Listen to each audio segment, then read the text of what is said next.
เนาะเราเป็นเคียนเนี่ยเป็นโมเสสเลยเป็นงานได้ขาดตัวยอมยกเป็นวัดได้ทานในเป็นเคียนตุกๆวันตุกๆสุขสุขเย็นจะไปสาธุ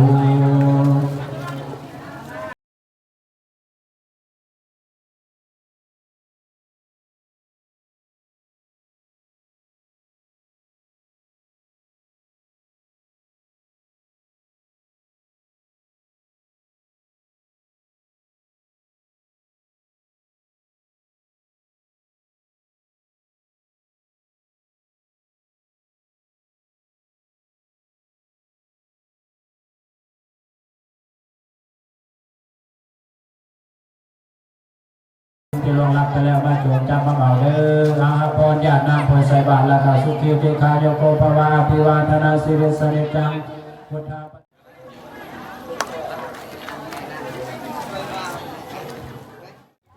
บุญญาณนางในญาติลูกที่ออกได้จะได้พรญาตินางเดิม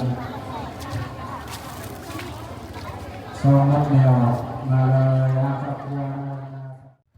สวัสดีครับสวัสดีครับสวัสดีทุกคนครับสวัสดีบรรยากาศตอนเช้าๆครับฝนตกครับบรรยากาศดีครับหนองมณีเมืองยมราชแขวงคำมวลสป.ลาวครับสำหรับมื้อนี้ก็เป็นมื้อดีครับทุกคนครับวันอาสาฬหบูชาซุ่มช่ำไปด้วยน้ำฝนครับกำลังตกลงมาแล้วคือมื้อนี้ผมจะไปวัดครับทุกคนครับไปวัดไปเบิ่งขนบธรรมเนียมประเพณีของพี่น้องทางสป.ลาวครับทุกคนครับเดี๋ยวไปเบิ่งบรรยากาศครับไปเบิ่งบรรยากาศอยู่วัดเลยครับทุกคนครับเพราะว่าตอนนี้ฝนตกแห้งเปียกอ่ะ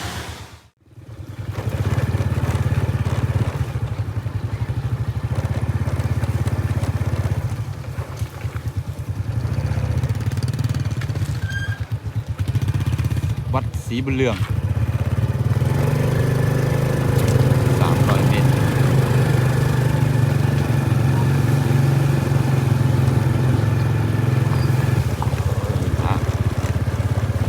ตกไปอยากลำบากแน่จักหน่อยครับทุกคนครับ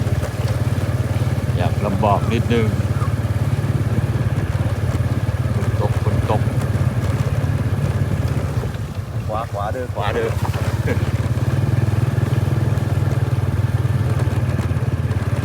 อ๋อที่บุญเรืองก็เป็นวัดใหญ่ครับวัดใหญ่ประจำเมืองยมราชครับวัดประจำเมืองยมราชแขวงคำมวลสป.ลาวจัดงานกันอย่างกะเขากสิมานี่แหละครับเป็นวัดที่ใหญ่ที่สุดครับในส่วนในเมืองยมราชครับทุกคนครับ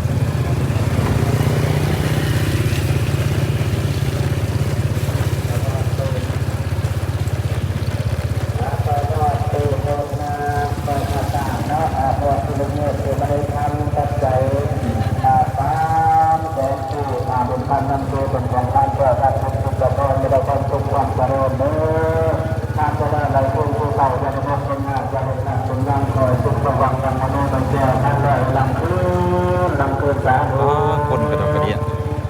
บูชาผ้าไตร500,000ต่อยอดเป็นอีก300,000บูชาต้นอีก300,000เป็น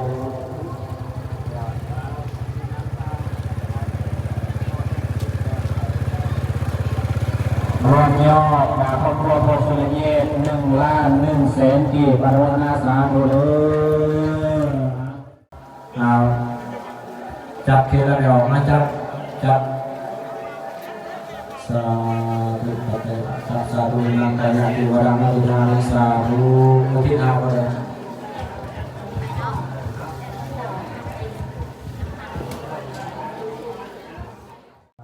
ปัปตาเจนิโตกาปัญญปัตตาเจนิปัญญาโสกปัตตาเจนิโสกาหตุสเปปิปานิโนสาตัวไอหอดถึงดวงวิญญาณพ่อยังมาพอเทงเสวนีมาโจมจากคำเหล่าเด้อพาตายเพื่อได้ปัจจัย50 พันกิจทุกคนทุกสุขเย็นจะไปสาธุ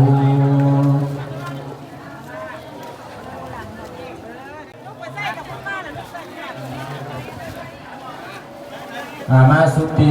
37นั่นไม่ออกพระสิเป็นเจ้าภาพผ้าไตพระเจ้าเบอร์37มาไม่ออก90ที่40เนาะเราเป็นเคียนเนี่ยเป็นโมเสสเลยเป็นงานได้ขาดตัวยอม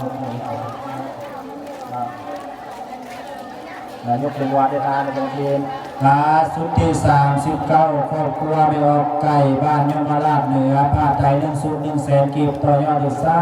20,000กีบสาธุอะไรครับหาโมทนาปัจจัย1 แสนกีบผ้าไทย1 สุดให้มาเพิ่นจันทร์บอลมาให้ไปออกเพิ่นเอาเพิ่นอาสุดที่44เนาะมาผ้าไทยเพิ่นยอสุดที่55เกียร์45เนาะได้ออกจับยอ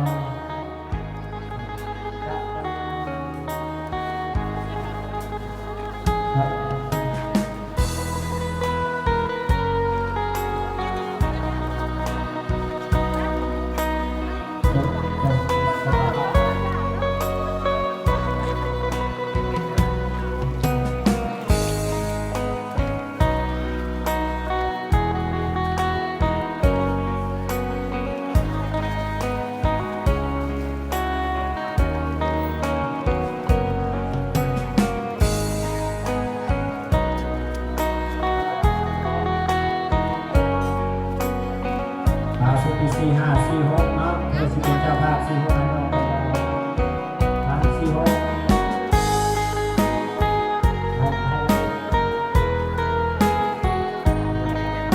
เอา46ก่อนเอา46 47เอาให้ครบครับขยอ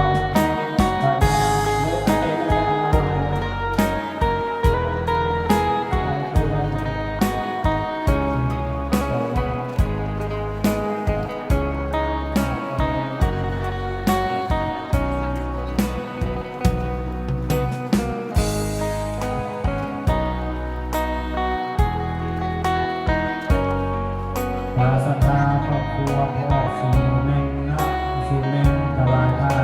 ไตรสุขพระเขาผ้าไตรสุขนำ1 แสนกีบที่สมบูรณ์สมบูรณ์ในห้องเดินวิญญาณพ่ออาเสือภาวันนาลงรับแล้วโปรดจับมาเป็นผู้ใจสน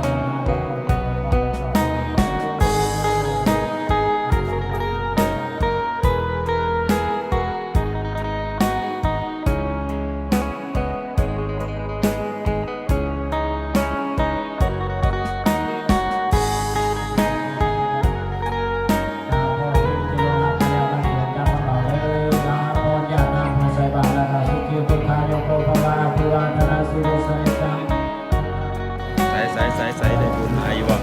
อีหยังครับ ปัจจัย โอ้ยบ่ใส่น้ำได้ พอเดียวพรเนี่ยต่อยอดเดียวพรเพลงดินที่ยอดดินที่ยอดบ้านดันพวงต่อยอดปัจจัย1 แสนกีบผู้สร้างพระไตร1 แสนกีบ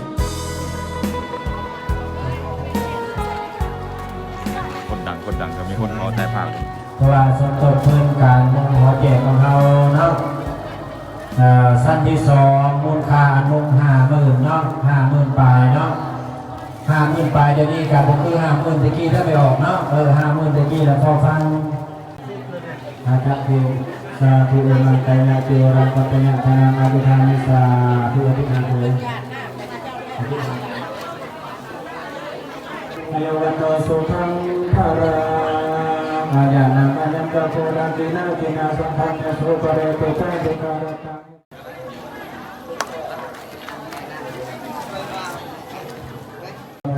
5,000กีบสาธุศรัทธาประมาครอบครัวดอกแก่มีเวลาใจ50,000กีบศรัทธาประมาครอบครัวเนี่ยสียอดวงศักดิ์ศรียมราชเหนือ10,000กีบศรัทธาประมาครอบครัวดอกผู้ถกจริงปักหลง20,000กีบศรัทธาประมาครอบครัวดอกจำปาผู้วิไลยมราชเหนือ10,000กีบมาเจ้าภาพที่43เนาะ43พระสิเป็นเจ้าภาพสุดที่50ครอบครัวไม่ออกเวียงผ้าครอบครัวไม่ออกเวียงบ้านยมราชใต้ผ้าไตรสุข กำลังหยาดน้ำพอดีนี่น้ำหน่อยเฮ้ยเจอกันอยู่ใส่วะพ่อกันอยู่ใส่นี่ชื่ออะไรบอกพ่อคุณโตอยู่ไหน เห็นยุคอง โดดน้ำมันบอกสาวโดดน้ำบนคนเลยนี่2 คน 3 คนนี่เห็นอยู่คลองกันทุกคนโดดน้ำหยาดน้ำนาสถาธรรมะครอบครัว เห็นได้หยาดน้ำเห็นได้หยาดน้ำต้องเอาไปใหม่ใส่น้ำบ่ ทำ เกียรติสาธุสุขีเจกายโอราดูราอยู่ดีมีแห่งสุขกายสุขใจด้วยหรอกให้ห้องให้ห้องให้ห้องให้ อ๋อต้องเด็ดใบไม้ห้องก่อนเนาะ อย่าได้เป็นหน้าอย่าได้ขาดเป็นรังให้มีความสุขความเจริญในบุญราสาธุ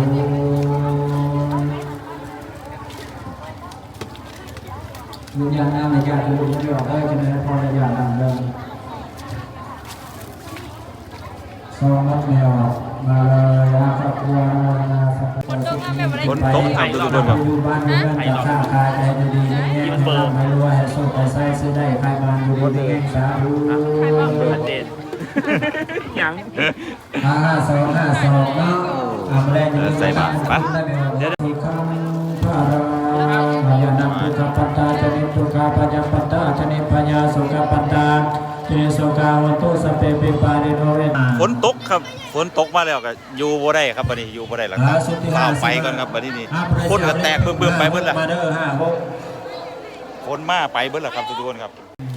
เดี๋ยวมันสิมาแห้งกว่าเก่าครับทุกคนครับเราต้องฝ่าไปครับ